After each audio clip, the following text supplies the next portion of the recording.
విద్యార్థుల గురించి, యువకుల ప్రాధాన్యత గురించి, రాజకీయాలలో భవిష్యత్తు గురించి నిజంగా ఎక్కడైనా కూడా కల్ముషం లేని రాజకీయాలు ఎక్కడైనా స్టార్ట్ అయ్యేటి ఎక్కడైనా ఉంటే రాజకీయ నాయకుడు పలానివాడు అని చెప్పి ఎవరైనా కూడా గర్వకారణంగా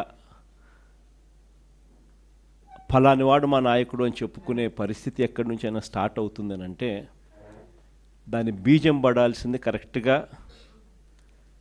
యువత నుంచి బీజం పడాలి, స్టూడెంట్ నుంచి బీజం పడాలి. మీరంతా ఇప్పుడు జనరేషన్ జీలో ఉన్నారు. జనరేషన్ జీలో ఉన్న మీరంతా కూడా నెక్స్ట్ తరానికి, భావి తరానికి మీరంతా కూడా దిక్సూచులు కాబోతూ ఉన్నారు. రాజకీయాలలో నిజంగా తులసి ముక్కల్లా నిజంగా ఎదగాలి.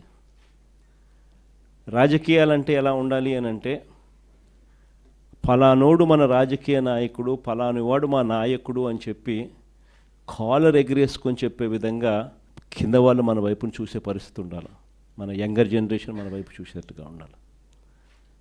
దట్ కెన్ ఓన్లీ హ్యాపెన్ మనలో ఆ గుణాలు కనిపించినప్పుడు, మనలో ఆ క్యారెక్టర్ కనిపించినప్పుడు మాత్రమే ఆ పరిస్థితులు వస్తాయి.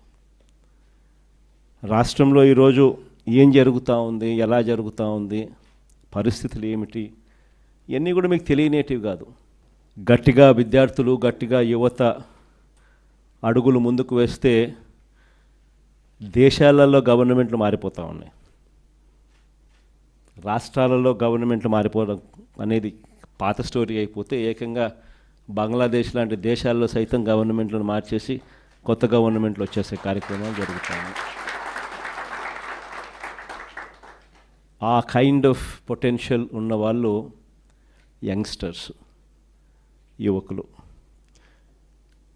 ఇవన్నీ ఎందుకు చెప్తా ఉన్నాను అని అంటే రాజకీయ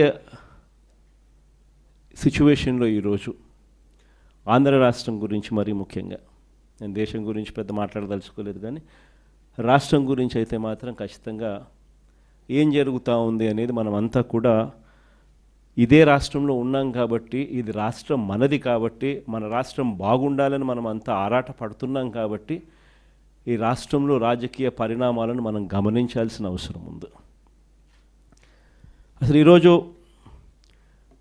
ఒక యంగ్స్టర్ రేపొద్దున గొప్పగా ఎదిగి భావి ప్రపంచంతో పోటీపడి ఉద్యోగాలన్నది తాను సంపాదించుకునే పరిస్థితిలో అవలీలగా సంపాదించుకునే పరిస్థితిలోకి తాను పోగలిగే పరిస్థితి ఉందా లేదా అన్నది ఏ యంగ్స్టర్కైనా కూడా ఫస్ట్ అడగాల్సిన మాట, అడగాల్సిన ప్రశ్న మన మనస్సాక్షిని.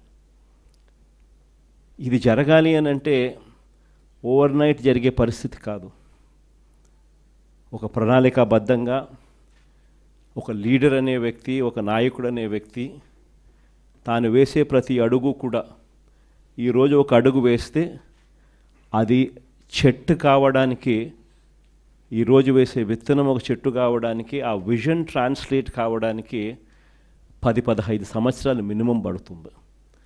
కానీ ఆ 10-15 సంవత్సరాల తర్వాత ఈరోజు వేసే విత్తనం కన్నా సరిగ్గా వేయకపోతే, ఈరోజు వేసే విత్తనం కన్నా సరిగ్గా కరెక్ట్ అయిన విత్తనం వేయకపోతే మాత్రం 10 సంవత్సరాలు 15 సంవత్సరాల తర్వాత కూడా మన బ్రతుకులు మారవు, ఇదే మాదిరిగానే ఉంటాం. మనం లీడర్లుగా కాబోతా ఉన్నప్పుడు మనం చేయాల్సింది ఏమిటి అని అంటే అలాంటి విత్తనాలు వేసే ఆలోచనలు మన బుర్రలో కదలాలి. ఈరోజు విద్యారంగం చూస్తే మన ప్రభుత్వ హయాంలో ఎలాంటి అడుగులు పడ్డాయి, మన ప్రభుత్వం పోయిన తర్వాత ఈ 18 నెలల కాలంలో ఎలాంటి అడుగులు పడతా ఉన్నాయని చెప్పి ఒకసారి గమనించాల్సిన అవసరం చాలా ఉంది. ఎందుకనంటే ఒకసారి తేడాగాన గమనించినట్లయితే మనము యంగ్స్టర్స్గా మన పాత్ర అన్నది ఎంత క్రిటికల్ అన్నది గుర్తుపెట్టుకుంటాం. కారణం ఏంటంటే మనం మార్చకపోతే ఈ వ్యవస్థ మారదు. మనం మార్చడానికి అడుగులు ముందుకు వేస్తేనే ఈ వ్యవస్థ మారుతుంది. మనం చూసేసి ఉన్నట్టు వదిలేసినామనంటే ఈ వ్యవస్థ ఎప్పటికీ ఇలాగనే ఉంటుంది.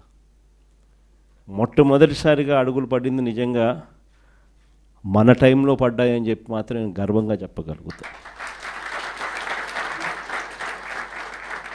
ఎందుకంటే ప్రతి అడుగు కూడా ఫస్ట్ క్లాస్ చదువుతా ఉన్న పిల్లాడి దగ్గర నుంచి కేజీ నుంచి పీజీ దాకా, కేజీ నుంచి ఆ పిల్లాడు గ్రాడ్యుయేషన్ అయ్యేదాకా ఆ పిల్లాడికి ఎలాంటి చదువులు ఉండాలి, ఎలాంటి భావితరంతో తాను పోటీ పడే పరిస్థితి వస్తుంది, ఆ పోటీలో తాను ఎలా నిలబడగలుగుతాడు, ఆ పోటీలో తాను నిలబడమే కాకుండా ఆ పోటీలో తాను విజయం సాధించాలి అని చెప్పి ఆలోచన చేసిన వ్యక్తులము ఒక్క వైఎస్ఆర్సీపీ ప్రభుత్వంలో మన హయాంలో మాత్రమే జరిగింది.